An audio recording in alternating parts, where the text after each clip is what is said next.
दोस्तों नमस्कार, स्वागत है आप सभी का हमारे YouTube चैनल में।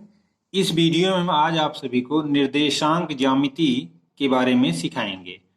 तो आइए सबसे पहले हम ये जान लें कि इसका उपयोग कैसे और कहाँ होता है। अगर किसी क्यारी में कुछ पौधे लगे हैं, उस क्यारी में कहा जाए कि उत्तर पूर्व की ओर कौन सा पौधा लगा हुआ है, तो यह ज्ञात करना हमारे लिए कठिन होगा।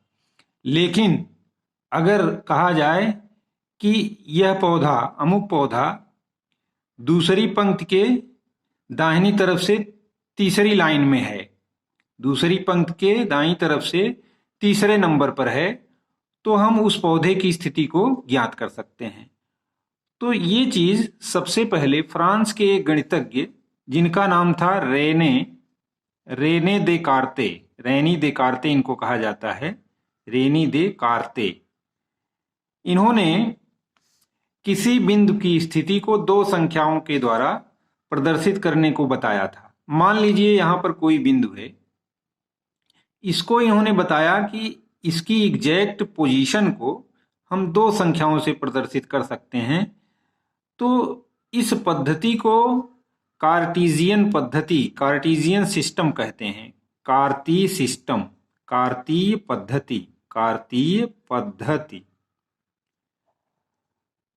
अब इन्होंने किया क्या, यहां पर इन्होंने दो संख्या रेखाएं लिया और दोनों संख्या रेखाओं को एक दूसरे पर लंबवत रख दिया।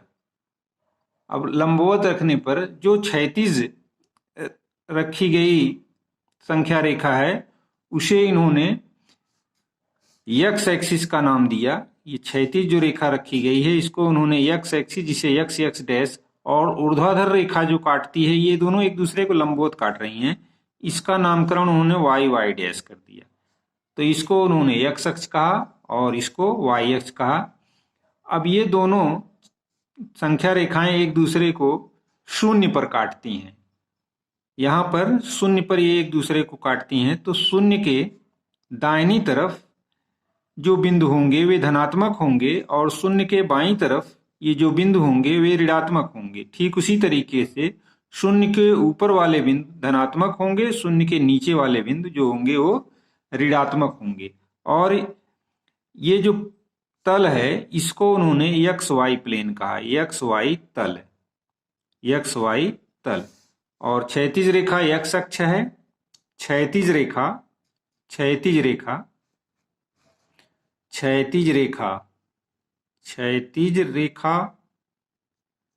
एक्स अक्ष, इसको एक्स अक्ष का नामकरण किया।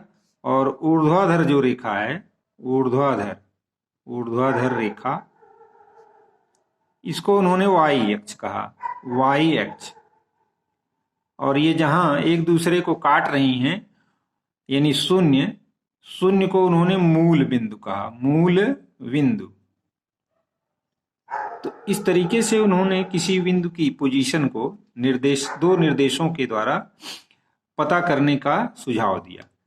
अब यहां पर अगर ये मान लीजिए बिंदु P है, अब ये कहा जाए कि इसकी स्थिति क्या है, तो यहां पर हम एक्स अक्ष पर चलेंगे, यहां से एक रेखा खींचेंगे, और वाई अक्ष पर चलेंगे, यहां से दूसरी रेखा खींचेंगे। अब यहां से नापेंगे, जिस बिंदु पर यहां पर काट रही है वो इससे दूरी होगी, और यहां से जब चलेंगे तो जिस बिंदु पर काट रही हो वाई अक्ष पर नापी गई दूरी होगी।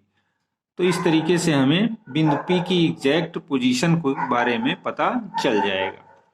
तो हमने बताया कार्तीय पद्धति, इसको हम कार्तीय पद्धति कहते हैं क्योंकि रेनी दे कार्ते के नाम पर इस पद्धति को कार्तीय पद्धति कहते हैं। और इस तल को हम एक्स वाई तल कहते हैं। क्षैतिज रेखा हमारी एक्स अक्ष और ऊर्ध्वाधर रेखा वाई अक्ष कहलाती है। अब यहां पर ये घड़ी की सुई के विपरीत दिशा में चलेंगे हम। तो ये जो पहला, ये दोनों रेखाएं एक दूसरे को चार भागों में बांटती हैं। तो पहला हमारा जो भाग है, इसको हम प्रथम चतुर्थांश कहते हैं, इसको हम प्रथम चतुर्थांश कहेंगे, प्रथम चतुर्थांश।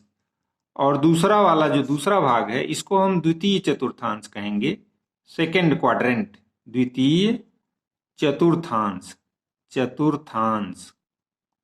और तीसरे वाला ये हमारा तीसरा है, इसको हम तृतीय चतुर्थांश बोलते हैं, तृतीय चतुर्थांश, चतुर्थांश।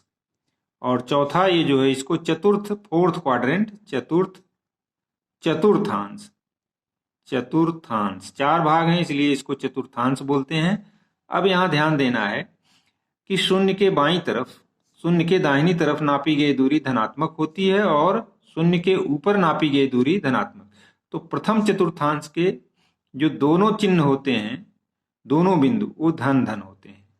द्वितीय में इधर बाईं तरफ ऋणात्मक होगा और ऊपर की ओर धनात्मक। तो द्वितीय चतुर्थांश का जो चिन्ह होगा वो ऋण और धन लिया जाएगा। तृतीय चतुर्थांश में यहाँ पर शून्य के बाईं ओर और शून्य के नीचे दोनों ऋण ऋण चिन्ह रहते हैं।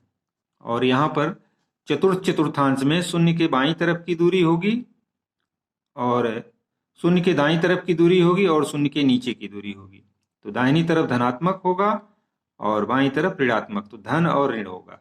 इस तरीके से पहले और तीसरे, पहले में धन धन, तीसरे में ऋण धन, ऋण ऋण होता है, दूसरे में ऋण धन और चौथे में धन ऋण होता है। अब इसकी सहायता से अगर किसी बिंदु की पता लगाना होगा किस चतुर्थांश में होगा, तो हम बहुत ही आसानी से उसका पता लगा सकते हैं। जैसे कहा जाए कि ऋण 4 और 5 बिंदु, ऋण 4 5 ये किस चतुर्थांश में होगा, तो यहाँ हम संख्याओं को छोड़ देंगे और चिन्ह पर आएंगे।